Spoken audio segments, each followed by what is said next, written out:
at ikke det er noe verdt noe da. Jeg er jo ikke verdt noe lenger. Jeg får ikke noe støtte. Ser du det, Harry? Han har fått riktig behandling hvis dere hadde fokusert på problemet. Det er aprikoskjerner som fjerner kreften. Cellegift dreper de friske cellene. Skal vi bare beklage dette? Vi skal gå videre i programmet. Vi skal høre med deg, Heidi.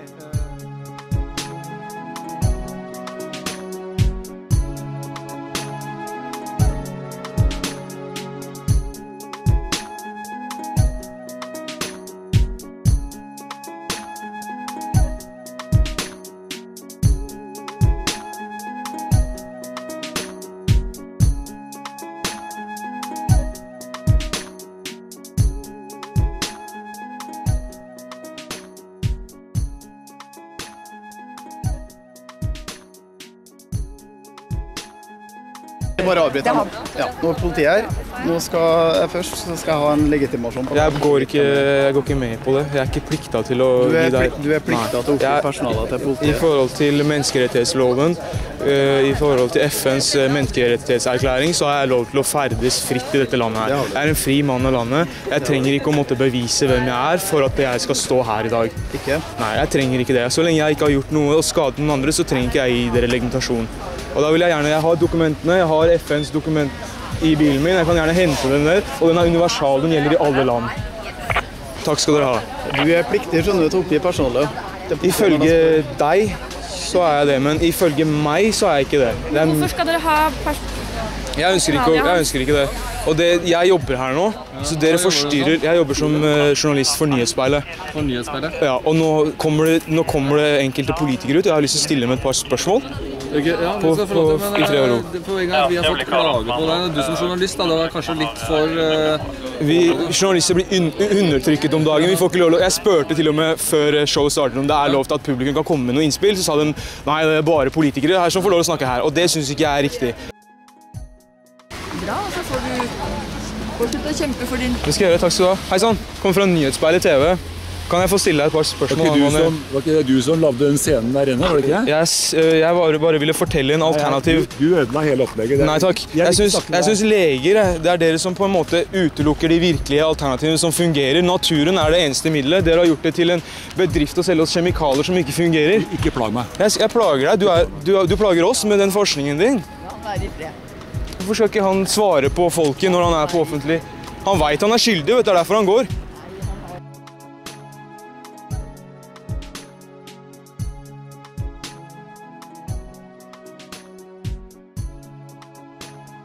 Her er påstander som blir helt vanvittig. Legemiddelindustrien produserer medisiner som skal gi befolkningen vår omsorg og trygghet, om det er fått til kreftbehandling eller nå den epidemien vi står oppe i. Og jeg må si det at jeg synes det er utrolig bra at du får lov til å sitte på norsk fjernsyn og si det du sier, for at dette her er en propaganda som vi er nødt til å slå meget hardt tilbake på.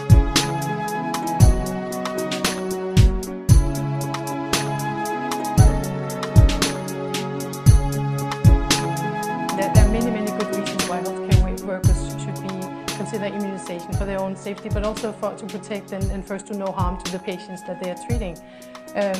Having said that, does it work to mandate? I think what would work better would be to say that there was a shortage and people tend to line up more for something that's in demand. We saw that there was one season where really people lined up all night to get a flu shot, and I mean. Well, there is a shortage. So. No, actually, because we thought we were going to need 2 doses per every adult, and it turns out we only need 1 dose. So actually, we have twice as many doses and enough for the whole population at this point.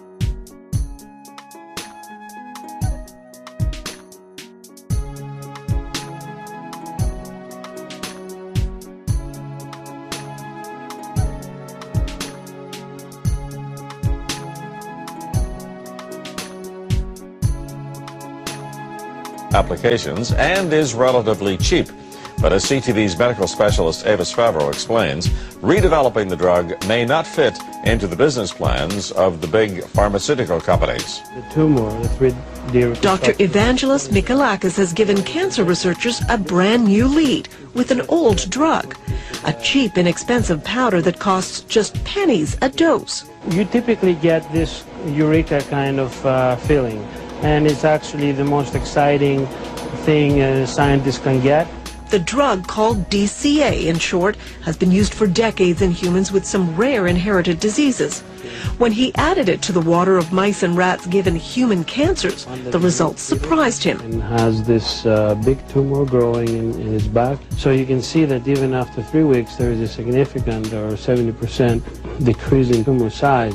It shrunk brain, breast and lung tumors in the animals in a matter of weeks, and the drug had no side effects, confirmed by tests of DCA in humans for other diseases.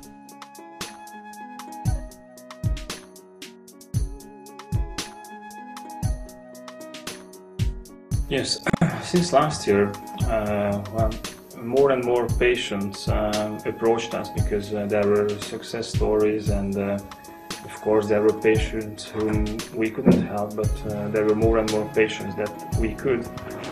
And we treated about between 300 and 400 patients since last year with metabolic therapy. And we gained more and more experience in this field. And as I told you in the introduction, I had a small GP practice, but I had to switch on to private cancer patients because the need is very big, and I don't like to refuse anybody. You said last year when we interviewed you that you had a success rate of about 80%. Do you still stand by that number? Yes, if I take the patients who are not heavily treated with toxic drugs and radiations, because our experience is that when patients approach us, most of them, or sometimes 7 to 80%, is pre-treated. When they don't get very strong toxins and drugs, the metabolism of the body could be renewed, and the balance could be established again. But sometimes the body is so weak and ruined that even with the best diet and the best therapy, we can just prolong life and give him or her better survival. But among those patients who are not very heavily pre-treated, the success rate is around 80%, yes.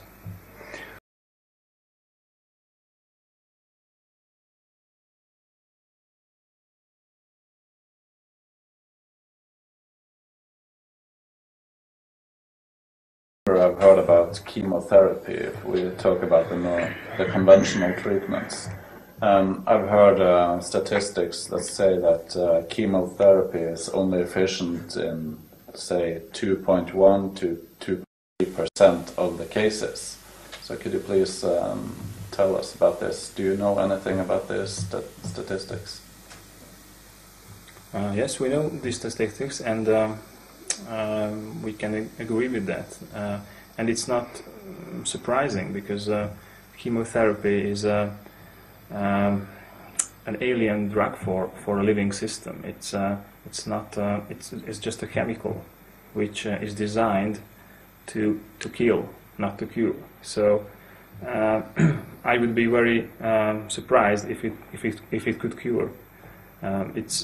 Most of the chemotherapy drugs are strong chemicals which surely have effect in the body and can kill cells, can kill cancer cells, and can kill healthy cells also. Har du noen svar på strålemiljøene? Det alt for høye strålegrenser i Norge i forhold til resten av Europa. Kan det være en av årsakene til at vi så syke?